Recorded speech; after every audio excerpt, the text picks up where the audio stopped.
कहानी है राजस्थान के सालासर बालाजी धाम की, जहां एक सच्चे भक्त मोहनदास ने अपनी भक्ति से भगवान को धरती पर आने के लिए विवश कर दिया। ऐसी अद्भुत कथा जिसे सुनकर आपके रोंगटे खड़े हो जाएंगे। कहानी बहुत पुरानी है। रियासतों का समय था जब सालासर बीकानेर राज्य के अधीन था। वहीं रहते थे पंडित सुखराम जी अपनी पत्नी कान्ही बाई के साथ। दोनों सादगी और धर्म में रमे हुए थे। भगवत भजन उनका जीवन था और हल चलाना उनका कर्म। कान्ही बाई सीकर जिले के रूलियाणी गांव से आई थीं। 6 भाइयों की इकलौती बहन, पर नियति को कुछ और ही मंजूर था। सुखराम जी के देवलोक गमन के साथ घर में सन्नाटा छा गया। 5 बरस के बालक उदयराम के सिर से पिता का साया उठ गया। कान्ही बाई टूटी मगर अडिग रहीं। वो अपने पिता के घर लौट गईं बालक को लेकर। वक्त बीतता गया और फिर एक दिन उन्होंने निश्चय किया, अब अपने घर लौटना होगा, सालासर। तब उनके पिता पंडित लच्छीराम जी ने अपने बेटे मोहन को उनके साथ भेजा। युवा मोहन साधारण युवक थे, पर आत्मा में भक्ति की अग्नि जल रही थी। सालासर की शांत भूमि में भजन और ध्यान का संगम मिला।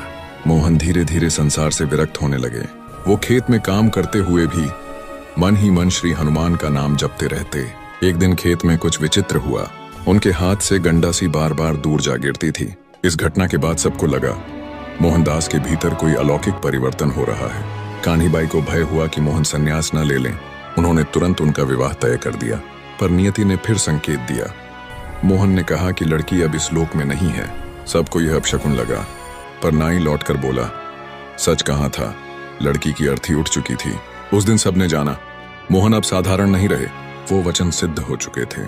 धीरे धीरे उन्होंने संसार त्याग दिया और बन गए भक्त शिरोमणि बाबा मोहनदास। उनकी साधना गहरी होती गई। वो कई दिन जंगल में समाधि में रहते। गांव वाले और उदयराम उन्हें खोजते और घर लाते, पर उनका मन अब केवल एक में था, अपने आराध्य श्री हनुमान जी में। एक दिन सालासर की शांत दोपहर में एक अजनबी साधु उनके द्वार पर आया। चेहरे पर दाढ़ी, मूंछें, हाथ में छड़ी। मोहनदास ने जैसे ही दृष्टि डाली, हृदय कांप उठा।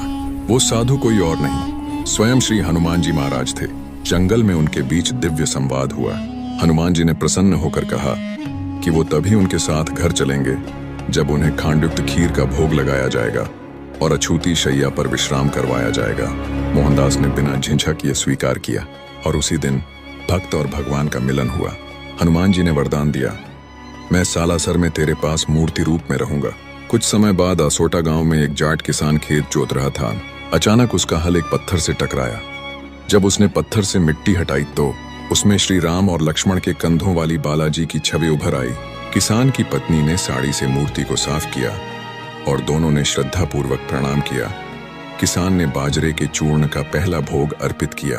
यह अद्भुत खबर असोटा गांव में तेजी से फैल गई। गांव के ठाकुर ने भी इस चमत्कार की जानकारी प्राप्त की।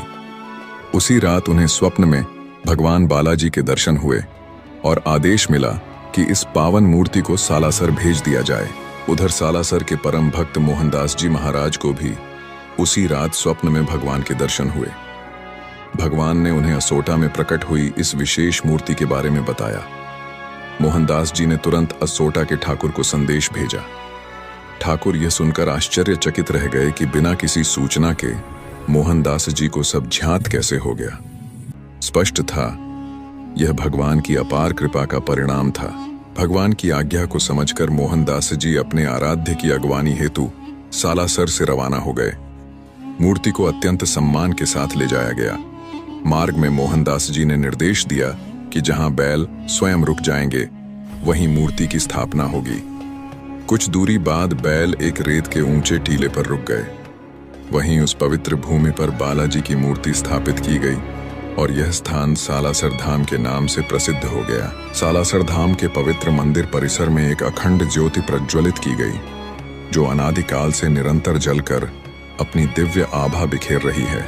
समय आने पर भक्त शिरोमणि मोहनदास जी ने जीवित समाधि ग्रहण करने से पूर्व अपने भांजे उदयराम को मंदिर की समस्त जिम्मेदारियां सौंप दी। इसके बाद वे शांत मन और अद्भुत आध्यात्मिक स्थिरता के साथ समाधि के लिए निकल पड़े और अंततः ईश्वर का स्मरण करते हुए जीवित समाधि ले ली। ऐसे परम भक्तों को शत शत प्रणाम, जिनकी अटूट भक्ति ने स्वयं भगवान को धरा पर अवतरित होने के लिए विवश कर दिया।